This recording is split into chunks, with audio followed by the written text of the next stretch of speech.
नमस्कार, मैं हूं आपके साथ अंशिका पाठक और आप देख रहे हैं हमारी खास पेशकश किसके राम किसके श्याम। जी हां, यूपी विधानसभा चुनाव की हलचल धीरे धीरे तेज होती जा रही है।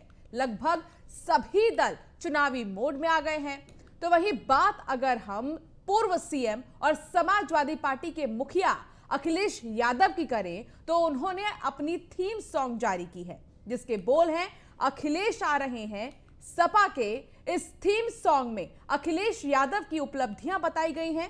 इतना ही नहीं, समाजवादी पार्टी के इस थीम सॉन्ग में अखिलेश यादव को मुरलीधर कृष्ण बताया गया है। तो मतलब ये कि जहां बीजेपी को राम का सहारा तो एसपी को कृष्ण का। सियासी रण में भगवान की एंट्री हो गई है। सवाल यही, किसके राम किसके श्याम। इसी मसले पर आज चर्चा करेंगे हम। हमारे साथ खास मेहमान भी जुड़े हुए हैं, लेकिन इन सब के बीच सवाल यही बरकरार है कि आखिर किसके राम और किसके श्याम। तो किसके राम और किसके श्याम, ये बड़ा सवाल है। 2022 विधानसभा चुनाव नजदीक है और ऐसे में हर कोई प्रचार प्रसार कर रहा है, ताबड़तोड़ प्रचार प्रसार कर रहा है, लेकिन धर्म को लेकर जो खिचड़ी पकाई जा रही है उसको लेकर बड़े सवाल खड़े हो रहे हैं।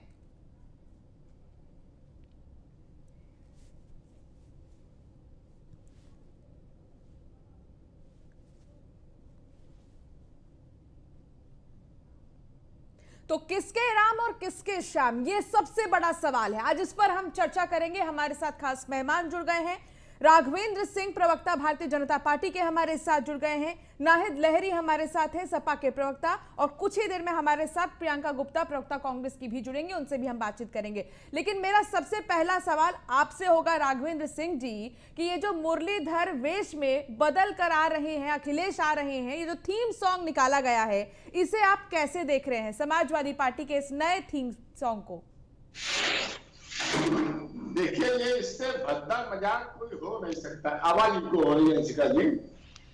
अंशिका जी, ये वही लोग हैं जिन्होंने अयोध्या में राम भक्तों के ऊपर गोली चलाई थी। उत्तर प्रदेश की जनता, खास तौर से हिंदू वर्ग, इनसे इतना नाराज है कि कोई बात भी नहीं है। हम इन लोगों ने किस तरीके से अपने कार्यकाल में समाज का उत्पीड़न किया। मुजफ्फरनगर दंगे में जहां एक बार 64 लोगों की हत्याएं की गई, लाखों लोग अपना घर छोड़ के चले गए, ये लोगों ने मुजफ्फरनगर दंगे को काबू करने के बजाय इटावा में अपने पिताजी का जन्मदिन मना रहे थे। उत्तर प्रदेश की जनता को याद है किस तरीके से पिछले समाजवादी पार्टी के कार्यकाल में 150 से ज्यादा उत्तर प्रदेश में दंगे हुए। उत्तर प्रदेश की जनता जानती है किस तरीके से इन लोगों ने संगठित अपराध को बढ़ाने का काम किया। उत्तर प्रदेश की जनता जानती है किस तरीके से इन लोगों ने सरकारी जमीन पे आकोर पार्टी की जो सरकारी जमीन थी उस पर कब्जा कराया। उत्तर प्रदेश की जनता जानती है किस तरीके से इन लोगों ने अपाड़ को उद्योग का दर्जा दिया। उत्तर प्रदेश की जनता है किस तरीके से इन्होंने मुख्तार अंसारी, अतीक अहमद, फूलन देवी, डीपी यादव, अन्ना शुक्ला सभी के सैकड़ों अपराधियों को राजनीति में स्थापित करने का काम किया। जवाब ले लेते हैं, ठीक है, जवाब ले लेते राघवेंद्र जी। नाहिद लहरी हमारे साथ जुड़ी हुई है। नाहिद लहरी, क्या राम और श्याम अलग हैं? आखिर नया गाना नए तरीके से लेकर आना भगवान श्री कृष्ण को क्यों जरूरत आन पड़ी आपको इस चीज की? आपने अपने डिबेट पर आने का मुझे मौका दिया जी।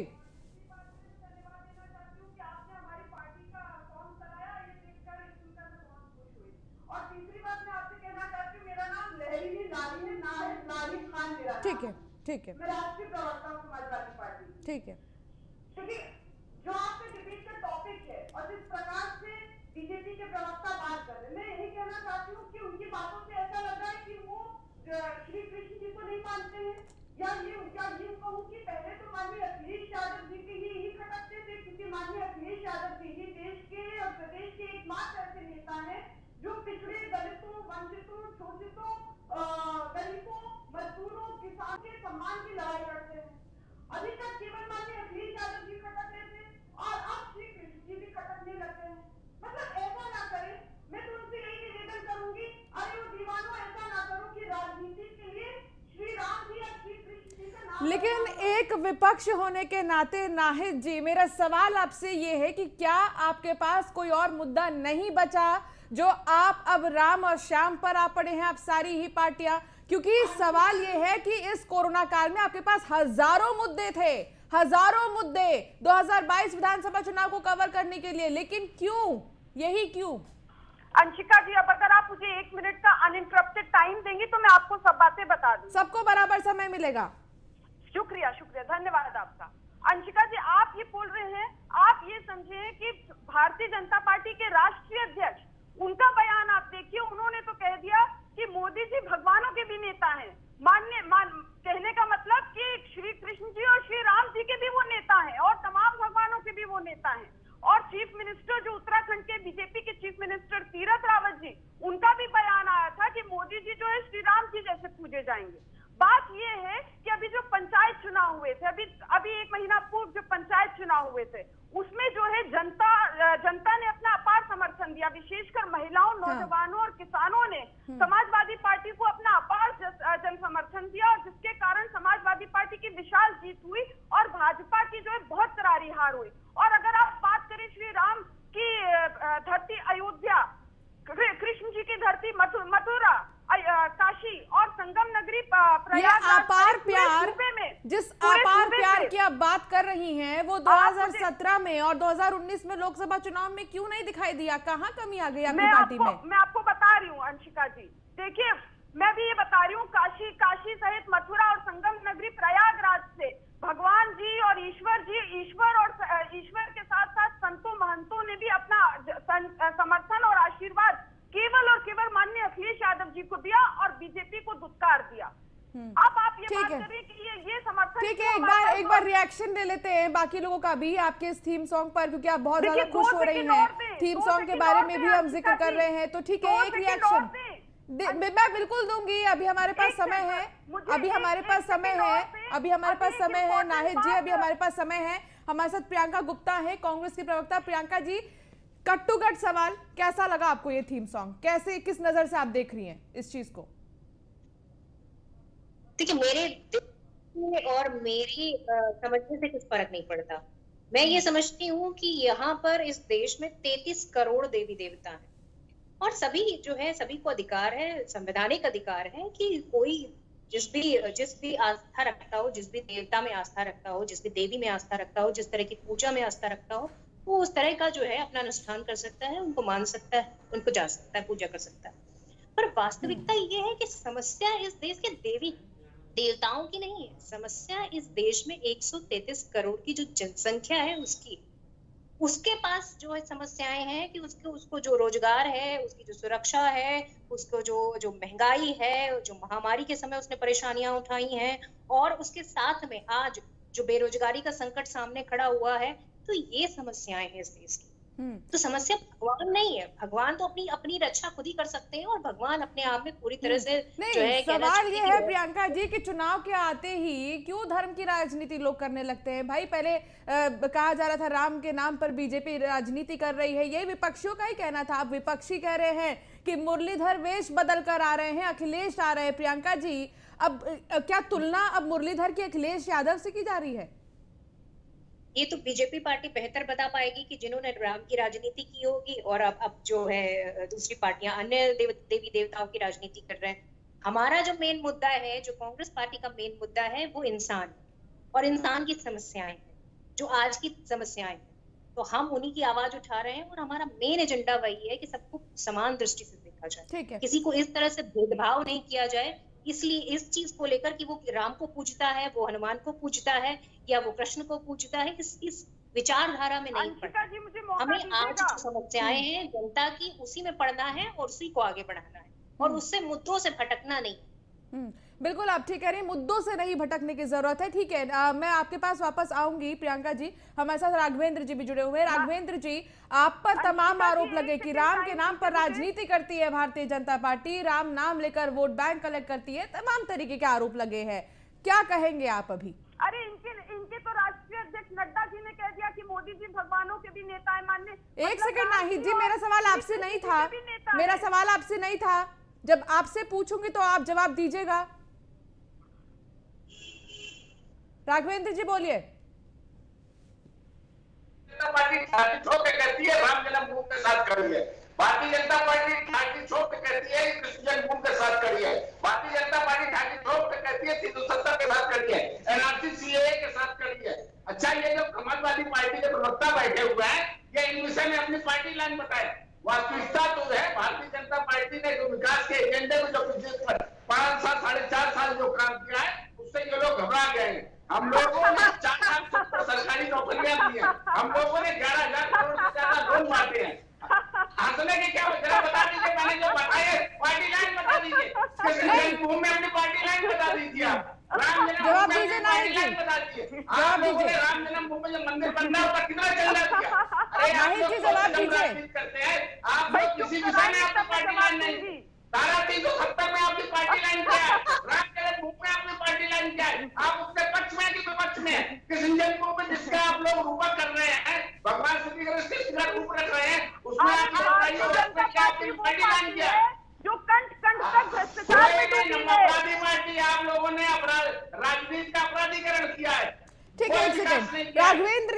राघवेंद्र जी सवाल मेरा आपसे ये है कि आपको इसमें आपत्ति क्या हो गई? कैंपेन सॉन्ग अगर निकाल दिया गया, मुरलीधर के नाम पर निकाल दिया गया, तो आपको क्या आपत्ति हो रही है भाई? क्योंकि 2017 में सैफई में अखिलेश यादव ने 50 फीट की कृष्ण जी की मूर्ति का उद्घाटन किया था, तो उस वक्त भी तो नहीं हुई आपको कोई आपत्ति, तो अब की बार क्यों हो रही है? कोई आपत्ति नहीं है। आपत्ति तो उत्तर प्रदेश की जनता को होगी जब इन्हें हाशिए पर खड़ी करेगी। उत्तर किस तरीके से राजनीति में दुरुपयोग कर रहे हैं उत्तर प्रदेश की जनता देख रही है। भारतीय जनता पार्टी मात्र विकास बीजेपी को दुष्कार दिया जनता ने। आप ये बताइए, आप लोगों ने डीपी यादव, अन्ना शुक्ला, फूलन देवी के वोट कैसे मोदी जी के संसदीय क्षेत्र वाराणसी में दुष्कारा? अपराधियों को राजनीति में चुनाव में दुष्कारा मोदी जी के संसदीय क्षेत्र वाराणसी में वहां की जनता ने अभी चुनाव में और अभी छात्र चुनाव में मोदी जी के संसदीय क्षेत्र। ठीक है नाहिद जी, नहीं ठीक है नाहिद जी, अब मैं आपको मौका दूंगी। सवाल ये है कि जब मुद्दे हैं और मुद्दों से आप घेर सकती हैं सरकार को, मुद्दों से आप अपनी बातें रख सकती हैं, सवाल उठा सकती हैं, तो फिर भगवान के नाम पर राजनीति क्यों हो रही है आखिर? और साथ ही सवाल ये भी मेरा आपसे ये है कि आप मुद्दों से नहीं सरकार को घेर पा रही हैं, तो क्या आप वही रोड मैप, वही रणनीति इस्तेमाल करेंगी जो सत्ता पक्ष फिलहाल कर रही है? अंशिका जी देखिए, भारतीय जनता पार्टी की देखिए मैं सड़क पर, ठीक है राघवेंद्र जी एक सेकंड, उनको बोल लेने दीजिए। राघवेंद्र जी एक सेकंड, बोलिए नाहिद जी। देखिए भारतीय जनता पार्टी की जिस तरह से जन विरोधी नीतियां रही, जिसके कारण करोड़ों लोग संक्रमित हो गए, लाखों लोगों की मृत्यु हो गई, शमशान घाट पटे पड़े रहे, और यहाँ तक कि गंगा जी, नदियां और घाटों की नदियों के किनारे शवों से बड़ी संख्या में नर नारियों के शवों से पटे पड़े रहे, पटे पड़े रहे। और ये भाजपा सपन चोर है, इन्होंने बेचारे नर नारियों के जो है शरीरों से, शवों से जो है सपन चोरी कर लिए।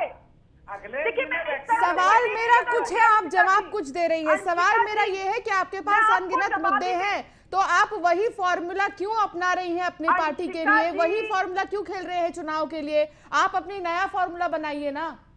अंशिका जी, अब आपसे मेरा निवेदन है, या तो आप बोल लीजिए या राघवेंद्र जी बोल लीजिए। नहीं, मैं तो सवाल करूंगी ही ना। नहीं, राघवेंद्र जी को मैंने बोला है ना कि उनका समय आएगा तो वो बोलेंगे, मैं तो सवाल करूंगी। ठीक है राघवेंद्र जी एक सेकंड, बोलिए नाहिद जी। आप सवाल कर रही तो मैं जवाब दे रही हूँ। अब जब मैं जवाब दे रही हूँ तो या तो राघवेंद्र जी बोल रही है, ठीक है नाहिद जी बोलिए, आप तो दें। बोलिए, मैं आपको दे रही हूँ 30 सेकंड, बोलिए। देखिए जिस तरह से बड़ी संख्या में बेचारे हजारों नर नारियों को, बड़ी संख्या में नर नारियों को हिंदू रीति रिवाज से अंतिम संस्कार भी नसीब नहीं हुआ, लोग भटकते रहे, दवाइयों, इंजेक्शन, ऑक्सीजन बेड, अस्पताल, इलाज के अभाव में लोग भटकते रहे। उस दौरान समाजवादी पार्टी के नेता कार्यकर्ता धरती पर थे, जमीन पर लोगों की सेवा कर रहे थे, और भारतीय जनता पार्टी केवल विज्ञापन और झूठ के माध्यम से सरकार चला रही थी।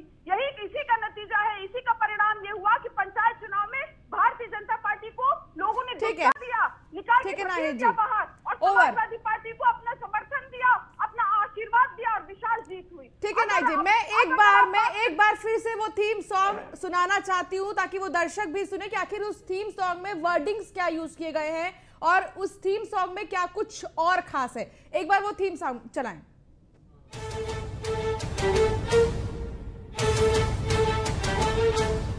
ये समाजवादी झंडा, ये समाजवादी झंडा,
तो ये वो थीम सॉन्ग है जिसको लेकर लगातार सवाल उठ रहे हैं कि आखिर किसके राम और किसके श्याम, क्योंकि दोनों तो एक ही हैं, लेकिन बावजूद इसके इस युग में दोनों को ही अलग कर दिया जा रहा है। अब लगातार हम चर्चा करेंगे, हमारे साथ हमारा पैनल जुड़ा हुआ है। सवाल तो कई सारे हैं, लेकिन प्रियंका जी, काम जब बोलता है तो फिर भगवान के नाम पर क्यों खेला जाता है चुनाव? बिल्कुल सही आप कह रही हैं कि काम की जरूरत है, काम पे जो है आदमी वोट देता है। पर वास्तविकता ये है कि इस समय जो राजनीति की जा रही है वो थोड़ी सी डिफरेंट राजनीति है, और इसमें एक तरह का जो एक होता है इमोशनल अटैचमेंट। कोई भगवान राम को मानता है, तो कोई कृष्ण को मानता है, कोई दुर्गा जी का मानता है, कोई हनुमान जी को मानता है। तो मैं समझती हूँ कि अपने एडवर्टीजमेंट के लिए अगर किसी भगवान इष्ट देव की कोई पूजा करता है या उसको अपने अपने थीम सॉन्ग में लेता है, तो इसमें कोई परहेज नहीं है। जब एक पार्टी कर सकती है तो दूसरी भी कर सकती है, तो तीसरी भी कर सकती है। तो वास्तविकता ये है, लेकिन मुद्दों से नहीं भटकना चाहिए। राजनीति अगर आप कर रहे हैं तो आप इंसानों की राजनीति कर रहे हैं, ना कि आप भगवान की कर रहे हैं। क्योंकि भगवान की राजनीति करने वाले आज देखिए किस स्थिति में पहुंच गए हैं कि जो राम मंदिर है उसमें तक में भ्रष्टाचार हो रहा है। उसकी खरीद और जिसकी जमीन खरीदी जा रही है, जो 2 करोड़ की जमीन कुछ मात्र कहते हैं मिनटों में जो है 18 करोड़ की हो जा रही है। तो कैसा भगवान राम और कैसा रामराज।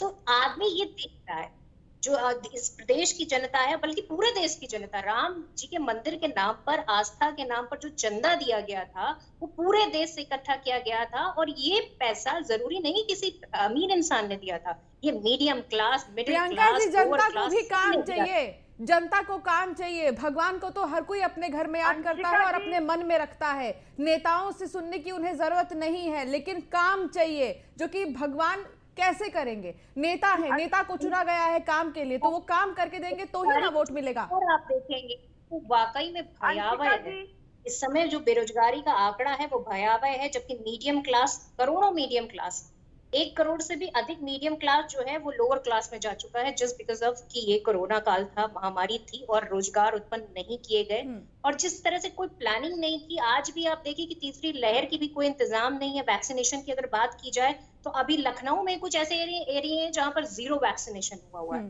तो फोकस आपका जो होना चाहिए वो वास्तविकता ये है कि जो समय की डिमांड है वो रोजगार होना चाहिए, वैक्सीनेशन मैक्सिमम होना चाहिए, ताकि लोगों को सबसे ज्यादा प्रोटेक्शन।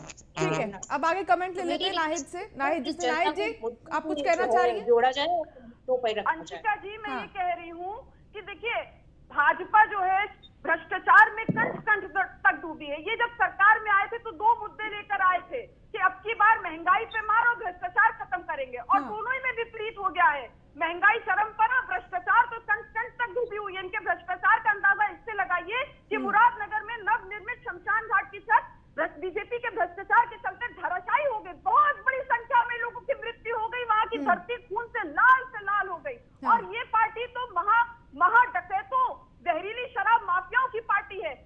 इनकी पार्टी ने 1991 में आदरणीय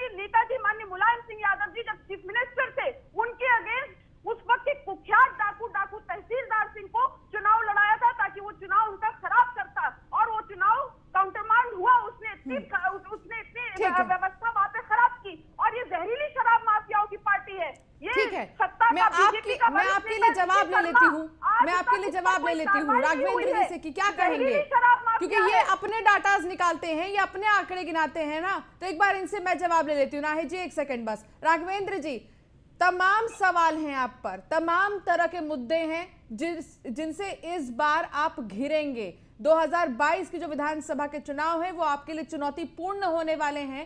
क्या एक चीज ही महज आपका सहारा काफी है? क्या राम के नाम पर आप चुनाव लड़ेंगे तो क्या यही काफी है आपके लिए, आपके पास, क्योंकि 1000 मुद्दे से आप घिरने वाले हैं? देखिए अलका जी, मैं टू द पॉइंट एक लाइन में इनका जवाब देना चाहता हूँ। इन्होंने काफी प्रश्न पूछे, अगर इनका सबका उत्तर देंगे तो काफी लंबा समय लग जाएगा। इन्होंने कोरोना काल की बात की। हमारी सरकार ने जो काम किया उसका WHO ने 3 महीने के अंदर 2 बार तारीफ की। लेकिन ये लोग क्या कर रहे हैं?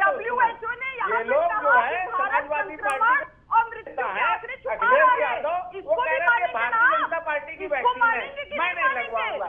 आज तक ना अखिलेश यादव ने वैक्सीन लगवाई ना उनके कार्यकर्ताओं ने वैक्सीन लगवाई। नहीं, अखिलेश यादव तो पहले कह रहे थे कि बीजेपी की वैक्सीन हम नहीं लगवाएंगे, लेकिन फिर बाद में उन्होंने ये यू टर्न ले लिया अपने बात से और उन्होंने कहा कि हम भारत सरकार की वैक्सीन लगवाएंगे। अच्छा ये बताइए, पहले भारतीय जनता पार्टी के कार्यालय में वैक्सीन बने थे क्या?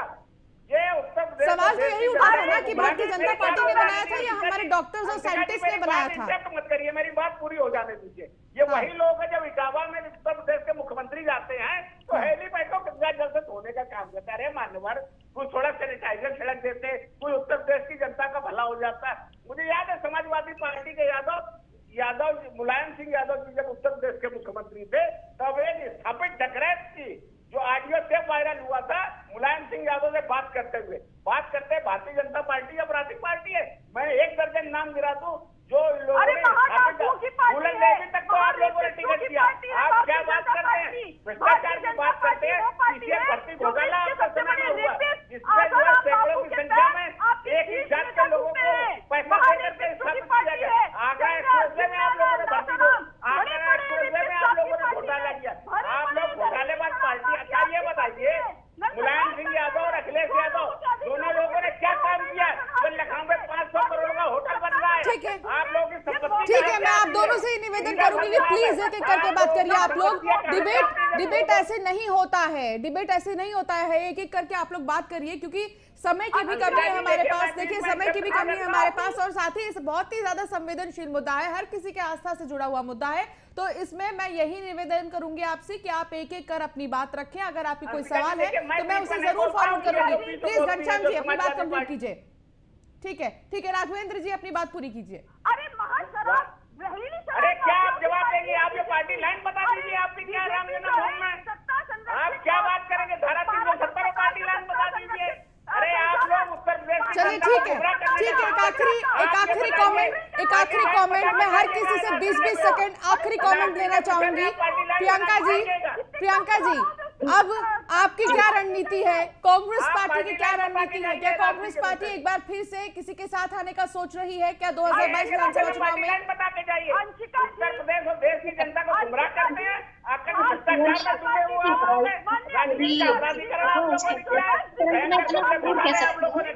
राजनीति अगर भगवान के नाम पे की जा रही है तो इंसानों की जो महत्वता है वो कम नहीं की जानी चाहिए।